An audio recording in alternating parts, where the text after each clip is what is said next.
सैनिक को मरे हुए 7 घंटे हो गए हैं और मुझे उसे 10 मिनट में जिंदा करना है। मैं अपने असिस्टेंट से कॉन्शियसनेस एक्सट्रैक्टर सेटअप करवाता हूं। फिर मैं सैनिक की पलक उठाता हूं। मैं उसकी ऑप्टिक नर्व से जुड़ने के लिए एक न्यूरल प्रोब से उसकी आंख में छेद करता हूं। सैनिक की यादें डेटा की तरफ प्रोब के साथ बहती हैं। वे एक चमकती हुई हार्ड ड्राइव में ट्रांसफर हो जाती हैं। इसके बाद मैं कुशलता से सैनिक की यादों को लेता हूं और उन्हें एक एंड्रॉइड के दिमाग में डाल देता हूं। मैं ये नामुमकिन लगने वाली इम्प्लांट सर्जरी बहुत कम समय में पूरी कर देता हूं। लड़के को एनर्जी दो, मेरे आदेश पर मेरा असिस्टेंट एंड्रॉइड को एक्टिवेट करता है। इस तरह सैनिक फिर से जिंदा हो जाता है। ये कंफर्म करने के लिए कि मेमोरी ट्रांसफर काम किया या नहीं, मैं कुछ आसान टेस्ट करता हूं। लेकिन साफ है, इंसान का दिमाग मैकेनिकल शरीर के साथ सिंक नहीं हो सकता। एक रिजेक्शन रिएक्शन तेजी से शुरू हो जाता है। एंड्रॉइड अचानक हिंसक हो जाता है। वो अपना ही चेहरा फाड़ देता है। स्थिति अराजकता में बदल जाती है। मैं जल्दी से पावर कॉर्ड खींच लेता हूं। इसका मतलब है कि एक्सपेरिमेंट फिर से फेल हो गया है। एक एक्सपेरिमेंट पर करोड़ों खर्च होते हैं और मेरा बॉस अब इसे और बर्दाश्त नहीं कर सकता। वो प्रोजेक्ट बंद करने का फैसला करता है। दुखी होकर मैं अपनी घड़ी देखता हूं। मुझे याद आता है कि आज फैमिली आउटिंग थी। सड़क पर बिताए खुशी के पल। वे मुझे कुछ देर के लिए काम की परेशानियों को भुला देते हैं। लेकिन अचानक एक बड़ा ट्रक सीधे हमारी तरफ आता है। मैं तेजी से गाड़ी मोड़ता हूं, उससे बच जाता हूं। मेरी पत्नी जल्दी से पीछे बैठे हमारे 3 बच्चों को देखती है। भगवान का शुक्र है कि वे सब ठीक है। लेकिन जैसे ही मैं होश में आता हूं, सड़क के किनारे से एक बड़ी टूटी हुई पेड़ की डाल वो सीधे मेरी पत्नी के शरीर में घुस जाती है। कार का बैलेंस बिगड़ जाता है और हम सीधे झील में गिर जाते हैं। जब मैं फिर से जागता हूं तो मैं अकेला जिंदा बचा हूं। जमीन पर पड़ी लाशों को देखकर मैं टूट जाता हूं। लेकिन तुरंत मेरे दिमाग में एक जबरदस्त आइडिया आता है। तुरंत अपने दोस्त को बुलाता हूं। मैं कुछ नहीं समझाता। लेकिन जब मेरा दोस्त कॉन्शियसनेस एक्सट्रैक्टर और जमीन पर पड़ी लाशों को देखता है, वह तुरंत समझ जाता है कि मैं क्या प्लान कर रहा हूं। मैं अपनी मरी हुई पत्नी और बच्चों का क्लोन बनाना चाहता हूं। मेरा दोस्त तुरंत इस पागलपन भरे आइडिया को रोकने की कोशिश करता है। इस टेक्नोलॉजी में बहुत बड़े रिस्क हैं। अगर मैं अपने परिवार का सफलतापूर्वक क्लोन बना भी लेता हूं तो भी उनका दिमाग बच्चे के लेवल पर ही रहेगा। जब तक मैं इसे मेमोरी इम्प्लांट टेक्नोलॉजी के साथ कंबाइन नहीं करता। लेकिन कोई भी एक्सपेरिमेंट कभी सफल नहीं हुआ है। क्या होगा अगर कुछ बहुत बुरा हो जाए? कुछ तो पहले ही हो चुका है। परिवार को खोने से ज्यादा डरावना कुछ नहीं है और यही गहरा प्यार उसे पूरी तरह से दीवाना बना देता है। आखिरकार वो मेरी मदद करने का फैसला करता है। लेकिन अब सिर्फ 3 इंक्यूबेशन चैम्बर है। इसका मतलब है कि मुझे एक इंसान को पीछे छोड़ना होगा। लेकिन हिचकिचाने का समय नहीं है। मैं लॉटरी निकालता हूं और ये मेरी सबसे छोटी बेटी के नाम पर निकलती है। थोड़े दुख के बाद हम सीधे क्लोनिंग एक्सपेरिमेंट में लग जाते हैं।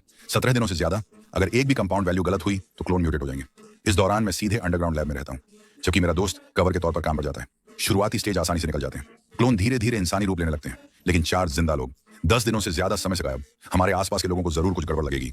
जब मैं अपने परिवार के फोन खोलता हूं तो मैं हैरान रह जाता हूं। दर्जनों बिना पड़े मैसेज और मिस्ड कॉल। मुझे हर किसी को उनकी तरह बनकर जवाब देना होगा। कम से कम अभी के लिए मैं सबको बेवकूफ बना लेता हूं।